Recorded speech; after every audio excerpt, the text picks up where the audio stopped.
Hello friends, आज हम लोग बात करेंगे इंटेंशन और मोटिव के बारे में। अगर कोई क्राइम होता है तो उसके पीछे का इंटेंशन क्या होता है या मोटिव क्या होता है। इंटेंशन और मोटिव सुनने में ऐसा लगता है कि दोनों एक ही चीज़ है, लेकिन एक्चुअल में दोनों अलग अलग चीज़ें होती हैं। इंटेंशन सिंपल मीनिंग अगर इंटेंशन का समझाने के लिए मैं कहूँ तो इंटेंशन वो हो जाता है जैसे आपने किसी को मारा, रॉड से मारा, तो आप इस उद्देश्य से मारा कि वो मर जाए, तो आपका इंटेंशन था उसका मर्डर करने का। यानी जो इंटेंशन है वो एक तरह से एक्ट को डिफाइन करता है। और आपका जो मोटिव है, जैसे मान लीजिए उस आदमी ने आपको आपका कुछ पहले आपके विरुद्ध कुछ किया था, तो आपको उससे बदला लेना था और बदला लेने के लिए आपने उसे मारा।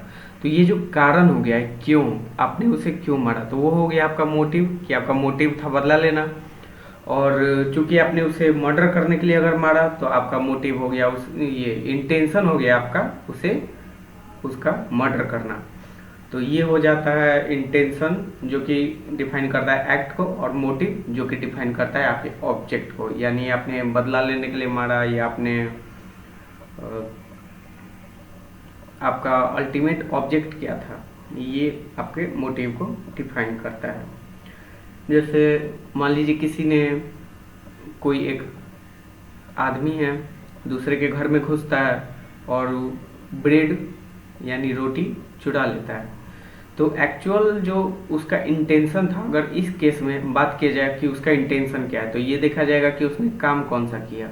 उसने काम किया चोरी, तो उसका इंटेंशन था थेफ्ट का यानी चोरी का। लेकिन उसका मोटिव क्या था, उसका मोटिव हो सकता है कि वो उसको भूख लगी हो या उसके बाल बच्चों को भूख लगा हो, उसके अपने परिवार का पेट पालने के लिए उसने मजबूरी में चोरी किया। तो उसका मोटिव हो जाता है इस केस में कि अपने बच्चों का पेट भरना। तो ये हो जाता है आपका इंटेंशन और मोटिव का मतलब। और हो सकता है कि आपका मोटिव अच्छा हो लेकिन आपका जो इंटेंशन हो वो सही नहीं है। हमारा जो आईपीसी है, इंडियन पेनल कोड है, या जो भी क्रिमिनल, जब कोर्ट क्रिमिनल लाइबिलिटी किसी की तय करता है तो वो उसका मोटिव नहीं देखता है, वो इसका उसका इंटेंशन देखता है। मान लीजिए आपने या इसी बंदे ने, इसके साथ मान लीजिए कि कोई आदमी किसी घर में घुसा, उसने चोरी किया। अब चाहे कुछ पैसा चोरी करे, मान लीजिए पैसा ही चोरी किया। क्यों पैसा चोरी किया? अपने बाल बच्चों का पेट भरने के लिए। उसका हो सकता है कि उसका मोटिव अच्छा हो, ये मोटिव तो कोई खराब नहीं है, पेट भरना कोई खराब मोटिव है नहीं। कोई भूख से तरफ रहा है, उससे देखा नहीं गया, उसने जाकर चोरी किया, तो ये कोई खराब मोटिव नहीं हुआ। लेकिन उसका जो इंटेंशन है वो है चोरी करने का, वो उसका इंटेंशन जो है पैसा चुराने का, तो वो इंटेंशन जो हो गया वो हो गया गलत। और चूंकि उसका इंटेंशन गलत है तो उसे उसकी क्रिमिनल लायबिलिटी बनती है और उसे उस हिसाब से सजा मिलेगी।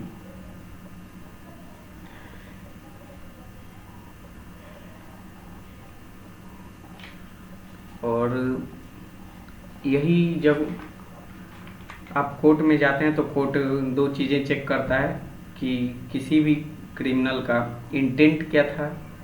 और इंटेंट चेक करने में ये चेक किया जाता है कि उसने वो काम कैसे किया।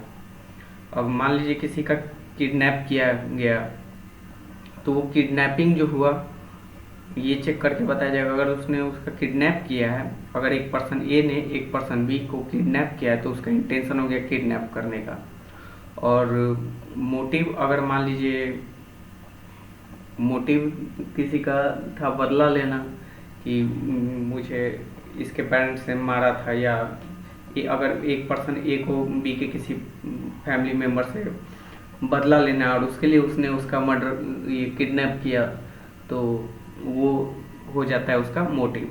तो यही सिंपल डिफिनीशन है, डिफरेंस है between intention and motive. Intention हो जाता है वो एक्ट, और मोटिव हो जाता है क्यों क्यों किया गया। यानी मोटिव जो हो जाता है वो आपका रूट कॉज हो जाता है। रूट कॉज मतलब वो कारण जो कि गहराई से जुड़ा हुआ है, क्यों किया। और इंटेंशन वो आपका एक्ट हो जाता है।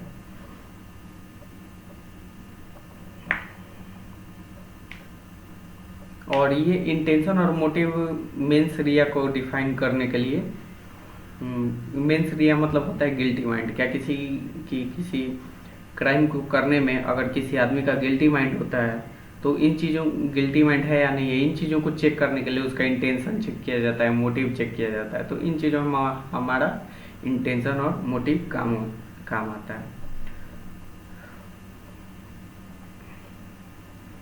Thank you.